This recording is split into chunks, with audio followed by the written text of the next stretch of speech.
Hello, Internet! I'm Elliot the Purple Air Doofus, and welcome to the beginning of American Gods by Neil Gaiman. Today we're covering chapters 1, 2, and 3.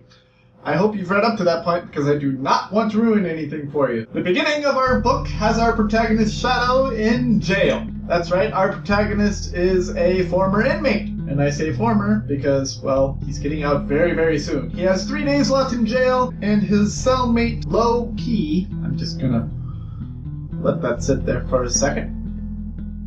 Anyways, his cellmate, low-key, is giving him all the ins and outs of how to live life once you've been in prison. He's talking with another man named Iceman, who's telling him about a guy who got out, pissed off all the people at the airline, and was tossed right back in. So his big key was never piss off anyone at an airport. While he's getting this advice, he gets called to the warden's office. It's like getting called to the principal's office at school. And the warden giving him his exit interview, which is a bit odd. 3 days before he's supposed to be out. It should be on the day. Shadow has it all set up. Once he leaves prison, he's going to go back and live with his beautiful wife, and he's going to work with his best friend at a farm. And he has a job lined up, he has a beautiful wife that he's going home to. He's just like, his life is perfect right now.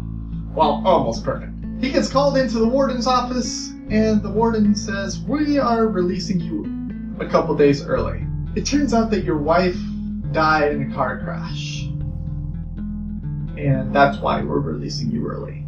This is like halfway through the first chapter, and I'm already on the verge of tears. Neil, if you make me feel like this throughout the entire book, I'm going to hurt you. So he goes to the airport, and there's complications because his plane ticket is for 3 days from the time that he gets to the airport. So they have to arrange a flight for him. There's some jumbling around where he has to run across the airport. And he finally gets on a series of connecting flights to get him home for the funeral. He gets on the first plane of the connecting flights. He's walking through the first class section, and there's a big man in a pale suit and a huge beard that kind of taps his watch, almost as if to say, you know, "You're late, buddy.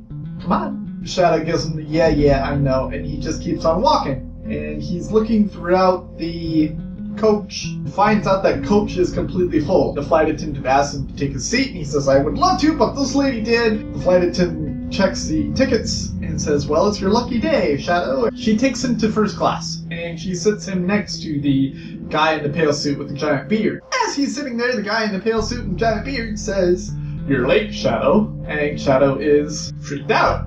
The man in the pale suit and giant beard says, "What are you going home to? I have a job for you. You can work for me. You have nothing to go home to." And Shadow says, "I have a job." And he's like, "No, you don't.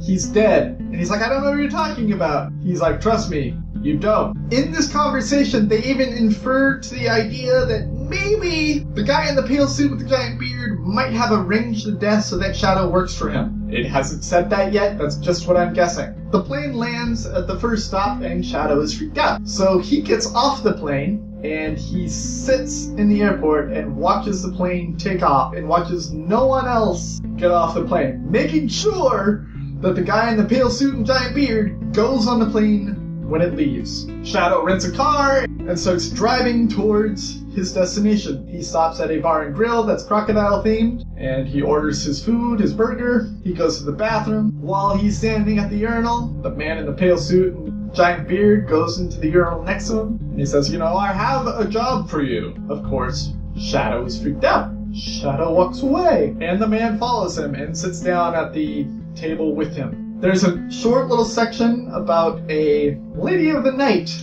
who is doing her duty with her John, and she tells the guy to worship her. And he's like, "I don't know what this is all about, but okay, I worship you, I worship you." And eventually she swallows the guy up with her nether regions. Yeah. Never get a lady of the night. Going back to the bar and grill, we are sitting there, and we find out that the large man with the beard and the pale suit is named Wednesday. And he introduces Shadow to a man named Sweeney. And Sweeney is a leprechaun. Sweeney is a 6.5 foot tall leprechaun. Sweeney doesn't drink Guinness. Sweeney doesn't have an Irish accent. And every time you bring up something that's supposedly Irish, he will bash you on your racism. Shadow agrees to the job with Wednesday after his third mead, and he actually gets in a fight with Sweeney. Not because they're arguing, but just because Sweeney really wanted to fight. And at the end of the fight, he gives Shadow a gold coin, about the size of his palm. We move on, and Wednesday goes into a gas station and cons them out of their money.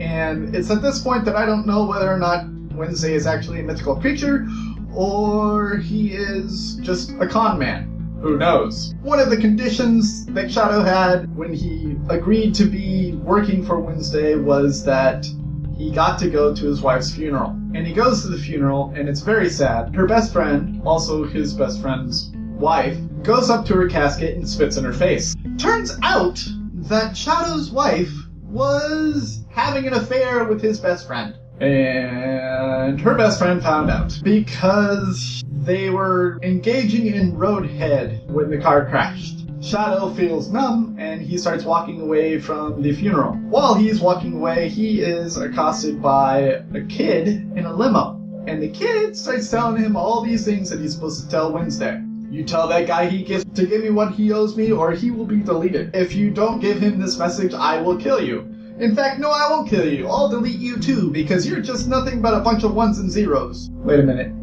Is this a 13th floor scenario? Is he a computer program? It alludes to it, but I don't think that's right. In the third and final chapter that we're covering today, Shadow goes to his hotel and he passes the message on to Wednesday, who is having sex with one of the hotel workers. And Wednesday is pretty much a little irritated by the kid's message. He's like, that little shit! And Shadow's like, do you know him? And he says, I don't know him, I just know of him. He tells Shadow to go get some sleep. So Shadow walks back to his hotel room, where he finds his dead wife sitting on the edge of his bed. And I don't mean the ghost of his dead wife, I mean it could be the ghost of his dead wife, but this person was corporeal. She could touch him, and he could touch her. They talk. He says, I miss you. She says, I know. She describes the car accident. She tells him why she cheated on him with his best friend. And she says, I was lonely. And he says, I understand. I was in prison for 2 years. I love you. I love you. And then she's like walking out of the hotel room, and she's like, you could have asked me to stay the night. And he says, I don't think I ever could ask you that. And it's really sad. And then he walks to the doorway of his hotel room and watches her walk out, leaving a trail of muddy footprints behind, where the concierge does not even notice. Kind of putting into your head that this could have been a dream. We don't know. And then we have this last little section, and it takes place in the 9th century. I think it's like the year 832. You have Vikings, and they are going on this voyage, and they are toasting this man, and they are giving him all this beer and food, and just singing his praise. And then they go up to this huge mountain. They hang him, because this man was a sacrifice to their gods. When his body decomposes to the point that it's no longer a body, all life just starts going bad for them again. And that's pretty much where the section ends. I have questions, you probably have answers, but I don't want those answers right now because I don't want anything spoiled for me. I haven't read this book. I like for the information to be told to me from the author in the way that the author wants to tell me. Since this section was all about how our protagonist has lost a loved one and has to immediately dive into a new job that he doesn't know about, my question to you is, what kind of things do you dive into when you are dealing with a tragedy in your life? This is the beginning of the book, so I don't have a question to answer. The next book that I will be reading, I don't have it here yet. I ordered it on Amazon. It's not in my mailbox yet. It is The Indisputable Proof of Santa Claus by Dr. Hannah Fry. I hope you don't mind book 2, but we're gonna get a little mathy up in here. In this book, she proves that Santa Claus is real, using math. I've been Elliot the Purple Air Doofus, reminding you to watch your Gemarius, and I will see you all in the next chapters of American Gods by Neil Gaiman.